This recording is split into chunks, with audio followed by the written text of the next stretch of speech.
Welcome to Volume 2 of the Power Narrative Podcast. I am your host, B. Green, aka Belief Narrative, empowering you through awareness, inspiration, and motivation through the power of story. If you enjoy your time here in the Power Plant, don't be shy, let me know about it. Like, subscribe, comment, and hit that notification bell. My people, it is so good to be back with you. The last time we were together, I made a lot of promises. Some I am super excited to be able to deliver on today. Others, they are in the works. There is, however, one discrepancy.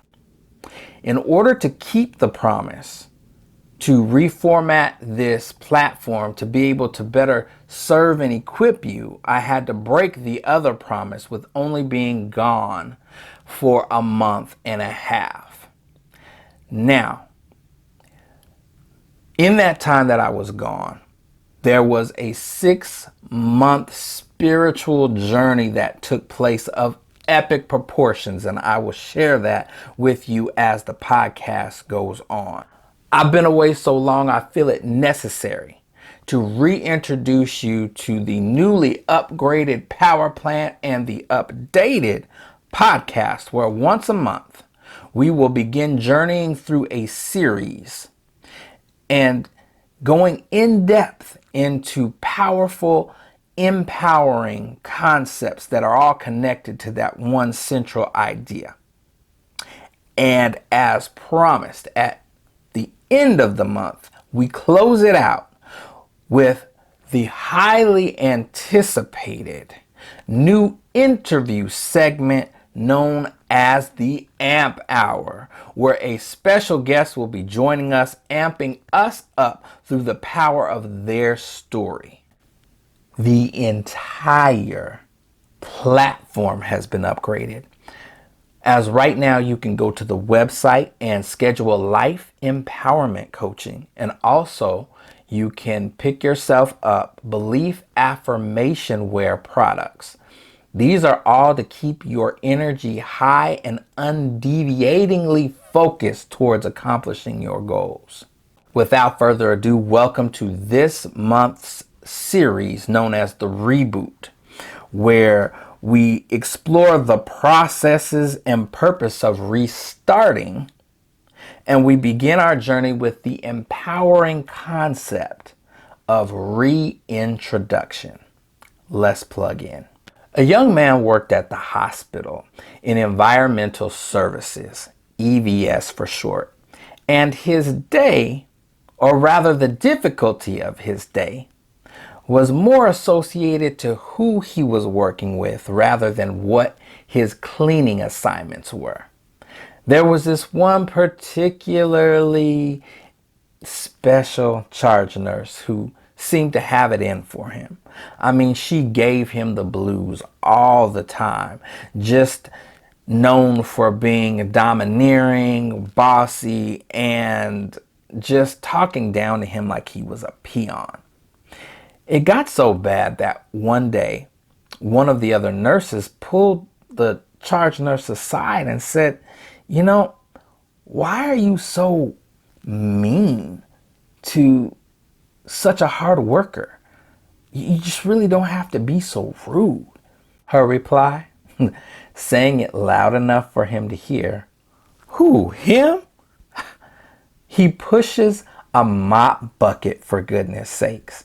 You know, this is what's wrong with society these days. I'm just so sick and tired of everyone being so sensitive. Like everyone has to get a medal for participation. Let's be honest, we're the ones around here who are actually saving lives. This guy, he probably won't even be here in 6 months to a year. We're the ones who are dedicated. And sure enough, 6 months later, the young man was no longer working in EVS. He actually came back to the hospital as an ER tech. Now you would think that this nurse's tune would have changed. Oh no, it got even worse. as she continued to demean him as he did his job and did his job well. As circumstances would have it, that nurse and her family had to relocate out of town due to family issues. And 15 years later, she was able to move back, her and her family, back into town. She was looking for work and she told her husband, you know what, it's a given. All I have to do is make a few phone calls and I can get my old job back at the hospital. And that's what she did. Well, she was encouraged to reapply. And sure enough, a few days later, she got an interview. She shows up to the hospital and she's instructed to go sit in the office of the person who is going to interview her and wait for that person because they would be with her shortly.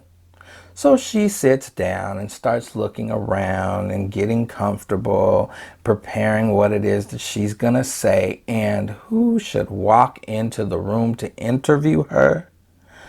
None other than that man from so many years ago, the mop bucket pushing, insignificant guy from EVS, whom she didn't even find it important enough to learn his name.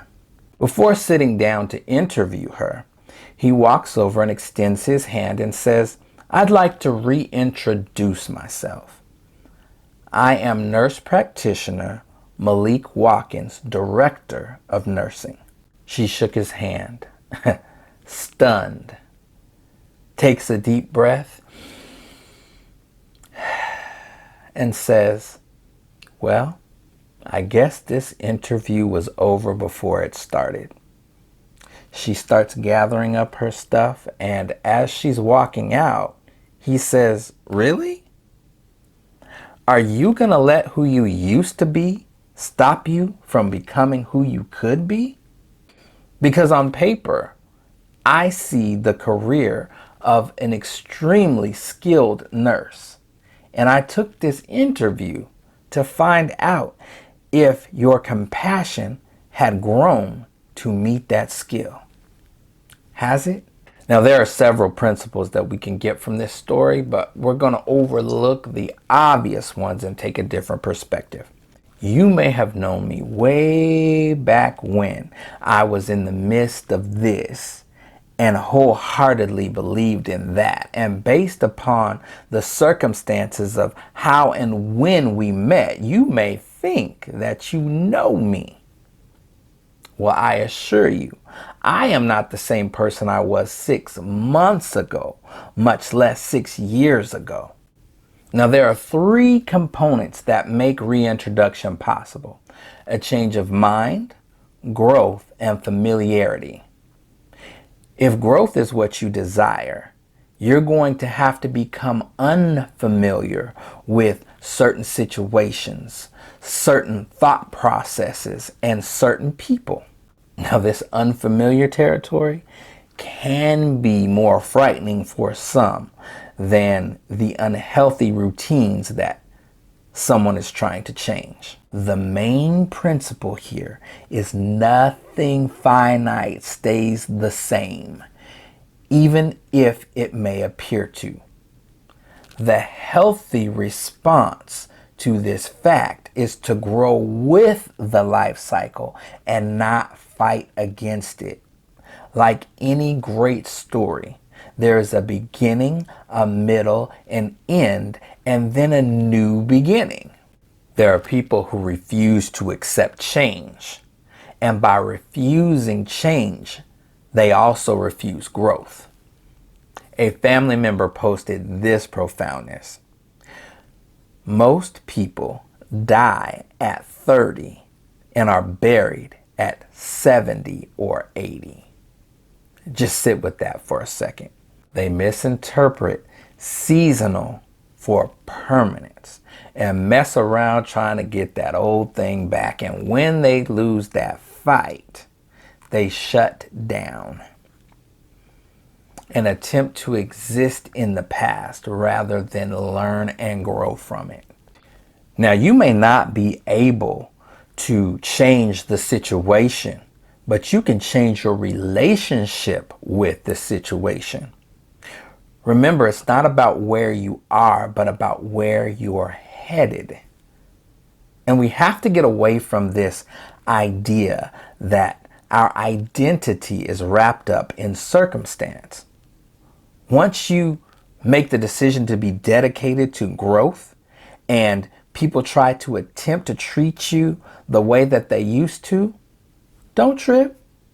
Kindly reintroduce yourself as who you are now. Or reintroduce yourself as who you are becoming. With that new boundary set, they can either accept it or reject it. But bottom line, you're the one who decides who is in your circle and who is not.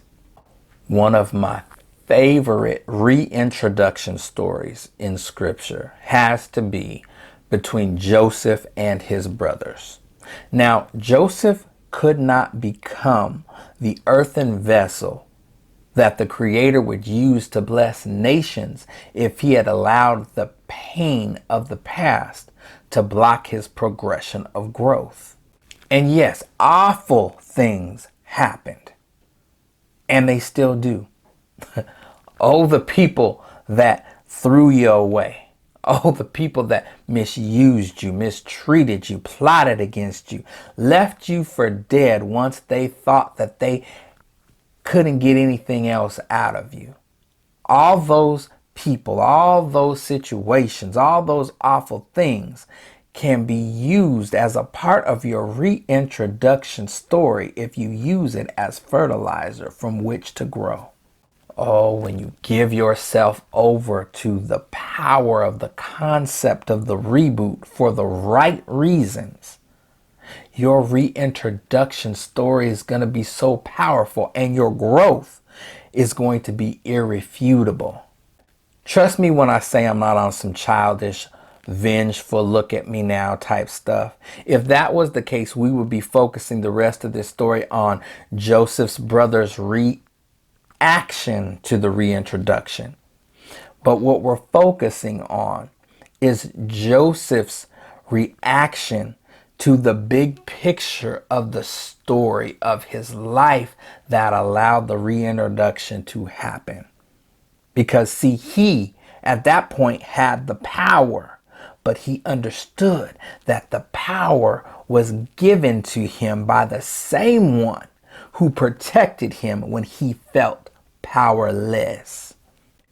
You do yourself, your gift, and the people whom your gift was meant to bless a great disservice when you allow bitterness to eat away at the person you are becoming. Now, when you realize, like Joseph, that what you thought was meant to break you was sent to make you, with tears of gratitude, you'll be able to reintroduce the new you to the old you that was in the midst of this and wholeheartedly believed in that, and say, I know there were times that you couldn't see it, but this new me, this new us was what it was all for, was what it was all about. Thank you for not giving up on us. The challenge question is this: what are you struggling to accept? What areas in your life do you need to become unfamiliar with so that the real you can grow?